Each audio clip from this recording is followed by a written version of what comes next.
दक्कन के विशाल पठार पर बसा प्राचीन गुलबर्गा सदियों तक चालुक्य, राष्ट्रकूट, काकतीय और यादव साम्राज्यों की शक्ति, युद्ध और संस्कृति का केंद्र रहा। इसकी पथरीली धरती, ऊंचे किले, पुराने मंदिर और चौकियां आज भी उन राजाओं की गूंज समेटे हुए हैं जिन्होंने यहां अपनी तलवारें चलाईं। इसी भूमि पर आगे चलकर बहमनी सल्तनत की नींव रखी जानी थी। इस इतिहास से भरी धरती के एक छोटे और शांत गांव में जन्मा था एक साधारण मगर मेहनती युवक, हसन गंगू।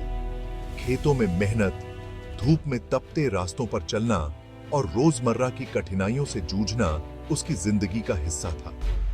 उसे नहीं पता था कि किस्मत उसके लिए दक्कन का भविष्य लिख रही है। एक दिन गांव के पास पीपल के वृक्ष तले बैठे तेजस्वी गुरु गंगाधर से उसकी मुलाकात हुई।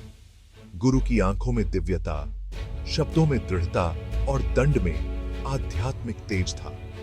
उनकी शिक्षा और मार्गदर्शन ने हसन के भीतर सोए साहस, नेतृत्व और निष्ठा को जगाया, मानो गुरु ने उसके जीवन का नया अध्याय खोल दिया हो। नियति का मोड़ तब आया जब एक तूफानी रात नदी किनारे हसन को एक चमकता हुआ रहस्यमय खजाना मिला।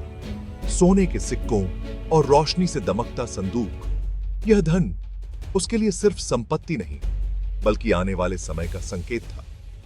हसन जल्द ही जफर खान की सेना में शामिल हो गया। वीरता, तलवारबाजी और रणनीति में निपुण हुआ। इसी दौरान उसने देखा कि दिल्ली सुल्तानत के अधिकारी दक्कन की जनता पर भारी कर लाद रहे थे। गांव जल रहे थे और लोग डर व भूख में जीने को मजबूर थे। यह अन्याय दक्कन की आत्मा को कुचल रहा था। तब गुरु गंगाधर ने एक अंधेरी रात चट्टान पर खड़े होकर विद्रोह का आह्वान किया। हवा तेज थी, मशालें जल रही थीं और उनके दंड की रोशनी में हसन और उसके साथी दृढ़ संकल्प के साथ खड़े थे। यही क्षण दक्कन के इतिहास की दिशा बदलने वाला था। निर्णायक युद्ध का दिन आया। मैदान में उठती धूल, दौड़ते घोड़े, टकराती तलवारें और नीले कवच में दमकता हसन, हर दृश्य एक अद्भुत HD सिनेमैटिक दृश्य जैसा चमक रहा था। सामने लाल कवचधारी दिल्ली सेनापति और उसकी विशाल सेना थी। ऊपर पहाड़ी पर गुरु गंगाधर आंखें बंद कर प्रार्थना कर रहे थे। उनका आशीर्वाद मानो हसन की ढाल बन गया था। भीषण संघर्ष के बाद हसन की वीरता ने विजय दिलाई। अत्याचार का अंत हुआ और दक्कन की जनता खुशियों से झूम उठी। विजय की रात गुलबर्गा जगमगाता था और हजारों लोगों की उपस्थिति में गुरु गंगाधर ने हसन के सिर पर मुकुट रखा। उसे नाम दिया गया सुल्तान बहमन शाह, दक्कन का पहला स्वतंत्र शासक। उसके नेतृत्व में गुलबर्गा नई राजधानी के रूप में उभरा। ऊंची पत्थर की दीवारें, विशाल किला, भव्य जामा मस्जिद, कला, संगीत और ज्ञान से सजा हुआ दरबार। बहमन शाह ने दक्कन को एकजुट किया, न्याय स्थापित किया और संस्कृति को नई पहचान दी। अंत में सूर्यास्त की लालिमा में गुलबर्गा किले की दीवारों पर खड़े बहमन शाह और गुरु गंगाधर दूर तक फैले राज्य को निहारते हैं, शांत, गर्वित और संतुष्ट। यह कहानी है एक साधारण युवक की जिसने संघर्ष, निष्ठा और गुरु की कृपा से इतिहास का सबसे चमकदार अध्याय रच दिया और दक्कन को उसका पहला महान सुल्तान दिया।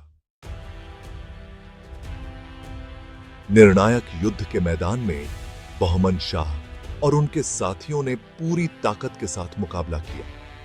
कई दिनों तक चले इस संघर्ष में बहमन शाह की रणनीति और साहस ने निर्णायक भूमिका निभाई। आखिरकार बहमन शाह ने शत्रुओं को पराजित कर विजय हासिल की। यह जीत केवल एक युद्ध की नहीं, बल्कि नए युग की शुरुआत थी। बहमन शाह की शानदार विजय के बाद उनका राज्याभिषेक बड़े धूमधाम से हुआ। दक्कन के लोगों ने उन्हें अपना सुल्तान स्वीकार किया। राज्याभिषेक के इस ऐतिहासिक क्षण ने पूरे क्षेत्र में नई आशा और उत्साह का संचार किया। बहमन शाह ने न्याय और समानता की स्थापना का संकल्प लिया। बहमन शाह ने गुलबर्गा को अपनी राजधानी चुना। जिससे इस नगर को नई पहचान मिली। उनकी दूरदर्शिता और नेतृत्व में दक्कन के विभिन्न राज्य एकजुट हुए। गुलबर्गा शिक्षा, संस्कृति और प्रशासन का केंद्र बन गया। दक्कन का एकीकरण बहमन शाह की सबसे बड़ी उपलब्धि मानी जाती है। बहमन शाह की विजय, राज्याभिषेक और दक्कन के एकीकरण ने भारतीय इतिहास में एक नया अध्याय जोड़ा। उनका साहस, नेतृत्व और दूरदर्शिता आने वाली पीढ़ियों के लिए प्रेरणा बन गया। यह कहानी आज भी हमें एकता, संघर्ष और समर्पण का महत्व सिखाती है।